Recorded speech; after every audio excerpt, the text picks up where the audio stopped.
CJ Flyer back with the Fire, another YouTube video. Dalton Knecht of the Los Angeles Lakers, the 17th pick in the 2024 NBA Draft, has just worked his way into Rookie of the Year conversations after the game last night versus the Jazz, where he tied the rookie record for most threes made in a game with 9 made threes. He was outstanding. Several of those threes were from the same exact location on the left wing. They were contested, and he's still knocking them down. The third quarter run was absolutely impressive to see. Dalton Knecht is looking like he's going to be a solid NBA player for years to come. So today I just wanted to talk a little bit about some of the top candidates for Rookie of the Year so far. We're like 12-ish, 13-ish, 14-ish games into the season now. It's an 82-game season, so of course we still have a long way to go, but I just kind of want to do a little recap so far, see where things are at. Dalton Knecht, of course, played for several different colleges and universities during his collegiate career, finishing at the University of Tennessee. And, as a Purdue fan and watching Dalton Knecht play in that tournament game in March Madness versus Purdue, I've said it before and I'll say it again. I mean, he looked really good. I don't know about the rest of his abilities, but his three-point shooting was on point. And last night, that was certainly the case as well. If we go ahead and look at the log here, 9 of 12 from 3, 12 of 16 from the field. So it looks like he went what is that? That's 3 of 4 otherwise. That's really good. 37 points, 1 steal. Previous game, he also had a really good showing, 27 points, 2 steals. I believe, yes, the last 3 games, he's gotten the nod to start in the starting lineup for the Lakers, and it's been a huge push for them. So he is now on the season, 14 games in for the Lakers, averaging 11 points per game. His three-point shooting percentage, 46%. That's obviously well above the league average, with 4.9 attempts from 3 per game. The free throw percentage is looking great. I mean, I know his defense is not the most outstanding, but that kind of is overshadowed by his great shooting ability. And I think he's got a great case to win Rookie of the Year if he keeps starting. Now, that's really what it depends on, is if the Lakers will continue to put him in the starting lineup. Obviously, he's not going to be scoring 20, 30 points every game, I don't think. Teams will start to strategize and game plan for him, but he's never going to be the main focal point on this team, which will always leave him with opportunities. Obviously, the Lakers got LeBron James and Anthony Davis to take the main focus of the defensive unit from whichever team that may be. So that will leave Dalton Knecht continuing to get opportunities to get his shot, and that's just going to give him more opportunities to average more points, high three-point percentage. And JJ Redick's been a great coach so far. So I honestly, at this point, we'll look at the other stats first before we make any bold claims here. But Dalton Knecht is a great candidate for Rookie of the Year so far. Jared McCain, we've talked about him before. Also great opportunity for him with the Sixers having injury issues and whatever other dilemmas they're having with Joel Embiid and Paul George. Tyrese Maxey, of course, hurt right now, so Jared McCain gets the nod to start, and he's been nothing short of outstanding. He's had a 30-plus point game as well, and it seems for the time being he's going to average 20-plus per game. No doubt he's going to be a great player for the rest of the season and beyond. The question really is once Tyrese Maxey gets back into the picture, once Paul George and Embiid are consistently playing, does Jared McCain still average 20-plus points per game? I mean, we're talking 4 players with the potential to average 20-plus per game.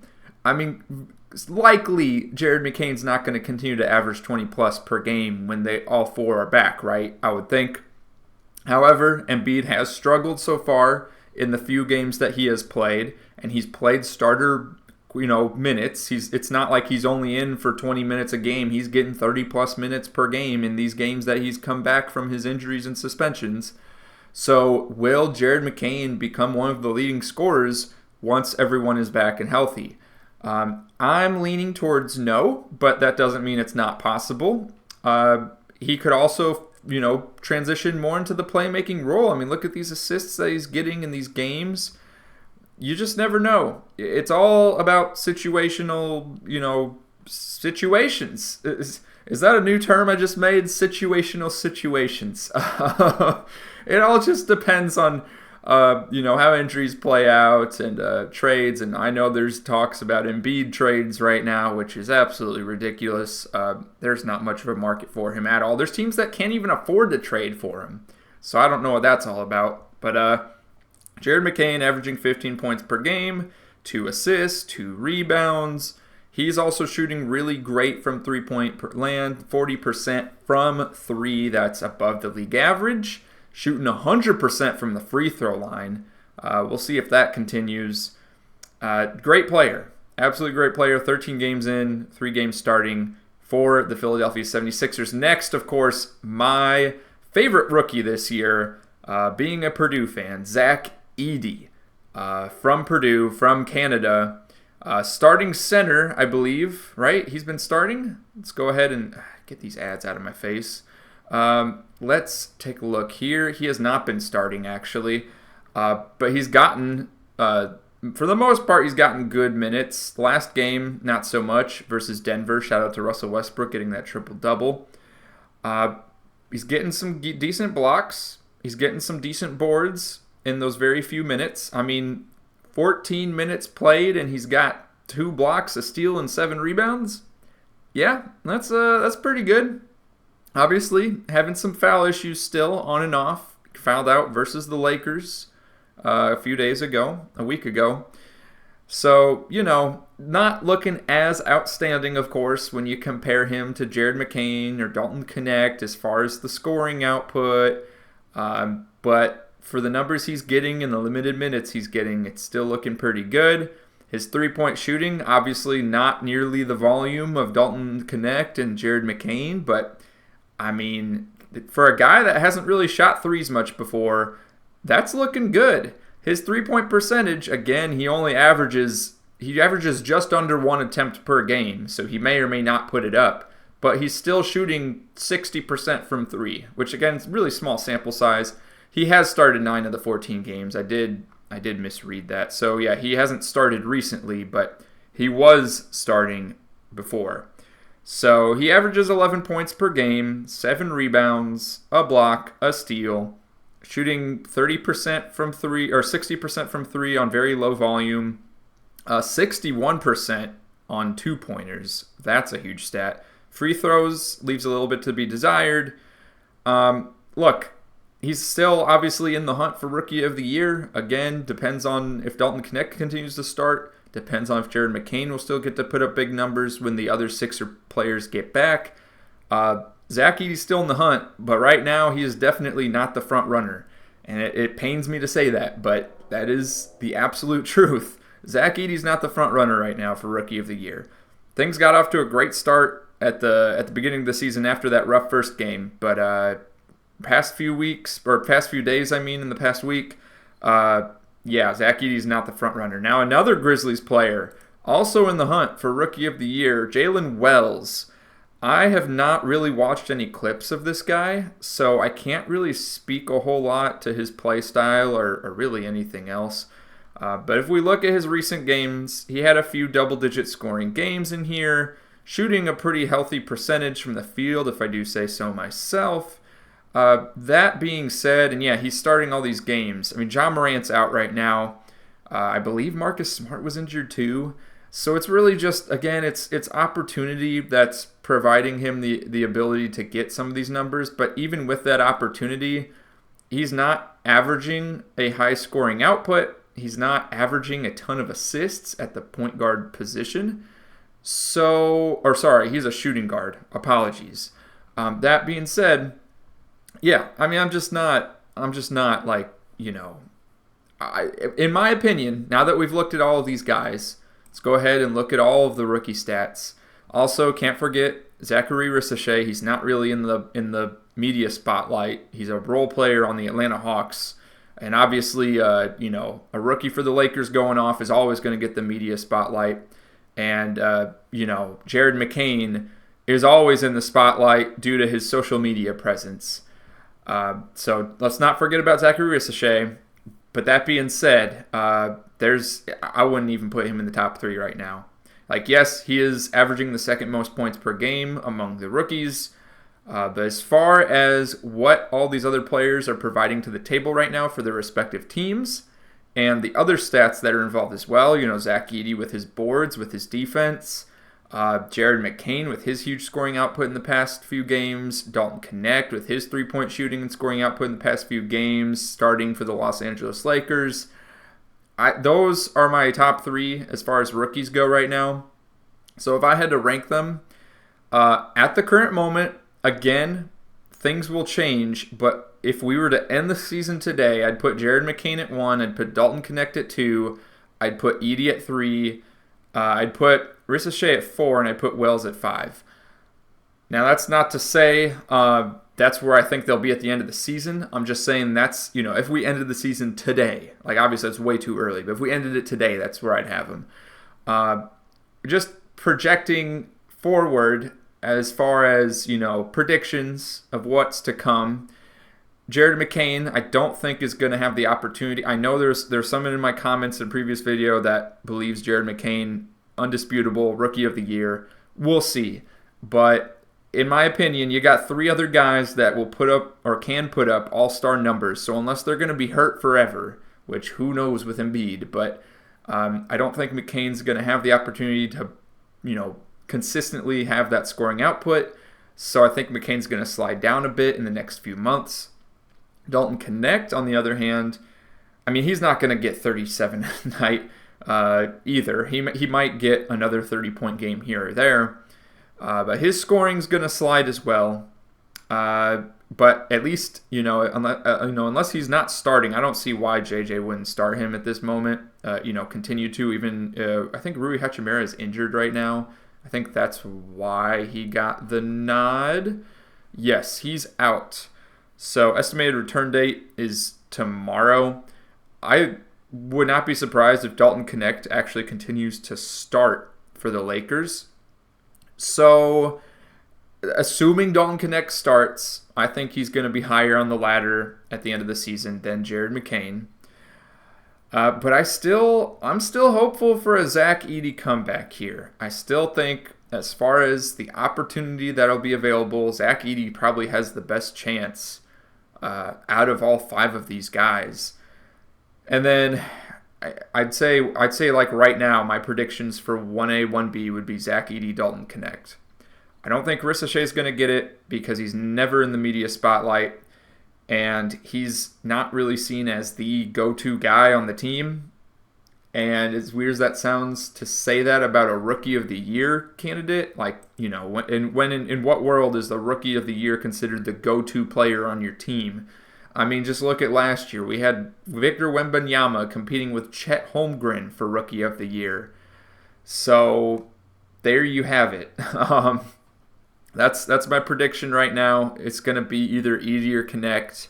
No hating on Jared McCain. I just think the opportunities that he's having now to get all these minutes and get the ball in his hand, the usage rate, I think it's going to drop just with the other guys coming back from injury. Jalen Wells, when John Morant comes back, his scoring output's going to go down for sure. And Ricochet, I think he is what he is. Like I don't think he's going to blossom into a star player this year. Maybe he, in the next 5 years can improve on that. But as far as this season's concerned and winning Rookie of the Year, I just don't see it. So that's my thoughts. Let me know what you think in the comments down below. Obviously, there was talk about this rookie class not being that good, right? And that next year's was going to be the year for rookies. But we've seen some really good plays already from Stephen Castle from UConn. He's had some good moments for the Spurs. I've been really impressed by him. Obviously, the center from Baylor playing for New Orleans here. He's had some good moments as well. And then some of these other guys just here or there, Alex R. So obviously they're not like top of the rookie class or anything, but look, we got what do we got here? 6, arguably, if you want to lump these guys in, 8 rookies averaging 10 plus points per game. That's pretty solid. I'm wondering how that compares to past rookie classes. I'd have to look that up, but so far I don't think this rookie class is that weak. I just think the draft order a little bit out of sorts, so to speak. I mean, we're looking at Ricochet is the number 1 pick, of course, but we got Jalen Wells. I don't even know what pick Jalen Wells was. What pick was he? He was a second-round pick. 9th pick in the second round. We have Zach Edey, who, of course, was not top 5. He was the 9th pick overall. We got Jared McCain, who was the 16th pick, and I know Dalton Knecht's the 17th pick. So out of the top 10, there's only 2 guys that are standing out right now, I would say. I mean, yeah, I guess Alex Sarr, you want to lump him in there. But really, there's, I think, the strongest rookies in this class right now are not towards the front of the draft order. But we'll see how that goes as it continues. Let me know what you think in the comments down below and click one of the videos. Oh gosh, I always forget to do this. I'm not cutting this out either. I made the mistake. It's okay. But we forgot to predict today's games. So let's do that. We do that every daily video. Sometimes I'll upload more than one, but on the daily video, we're doing this. I'm not encouraging using FanDuel Sportsbook or any sports betting for that matter. If you're going to use it responsibly. I just like to compare my picks for the day with the sportsbook betting odds picks just to have something to compare to. It's fun. So if you do it responsibly, I'm not encouraging you to do it. I'm not partnered affiliated with any sports betting site. So we got 8 games today. We got the Pelicans and the Cavs. Cavs on the second night of a back-to-back, just lost in Boston. Close game, hard-fought battle. We got Bulls and Bucks in Milwaukee. So let me start off here. I think the Cavs are going to win tonight. Pelicans are also coming off a back-to-back. They just lost to the Mavs last night by a huge margin. So going into Cleveland, that's really tough for them. I think the Cavs get the dub. Bulls and Bucks, the Bucks are always so hard to pick. Giannis is really trying to carry this team. We'll give it to Milwaukee. I don't know, but I'm not feeling very confident about that pick. Pacers, Rockets. Do the Rockets have any injuries right now? We got to check on that. Cam Whitmore, Jalen Green is day-to-day. Yeah, we'll give this one to the Rockets, I believe. Pacers, wow, the Pacers have a lot of players that are out, actually. Yeah, we'll give this to the Rockets. Sixers and Grizzlies, the battle of the rookies. Jalen Wells versus Jared McCain. And, of course, Zach Edey will be on the floor. Got to give this one to the Grizzlies at home. They also got... I'm assuming Jaren Jackson Jr. is healthy. Yes, he is. Oh, Zach Edey's out. Oh, well, that explains things. That explains the minutes from the last game. But they got Jaren Jackson Jr. So I'm still going to give this one to the Grizzlies, I believe is... Hold on. Paul George is out there, I'm sure. But, yeah, Paul George is out there. And I guess Embiid's available. I don't know. I'm still going... Call me crazy. I'm still going Grizzlies on this game. Trailblazers and Thunder. We'll go with the Thunder on this one. At home, they just had a loss to the Spurs. Obviously, the Thunder's struggling without their bigs, but this is the Portland Trailblazers we're talking about. I think they'll come back and get a dub. Knicks and Suns. Suns have one of the better records, but of course Durant is out. As far as the Knicks injury report goes... They're missing their bigs still outside of Karl Anthony Towns. So I'll give this one to Phoenix at home, having the home court advantage. Hawks and Warriors, going to give it to the Warriors. Magic and Clippers, this one, I could see this one going both ways. We're going to pick what I assume is going to be called an upset. We're going to pick the Magic over the Clippers here. Both teams, I believe, have a pretty similar record as well. But yeah, we're going to give this to the Magic. And so let's go ahead and compare our picks. Cleveland, the favorite, not surprised. Milwaukee, the favorite, not surprised. Houston, favored, not surprised. Sixers, favored. That actually doesn't surprise me, but we're still sticking with the Grizzlies on this one. Winning at home. Thunder, favored. Knicks, favored on the road against the Suns.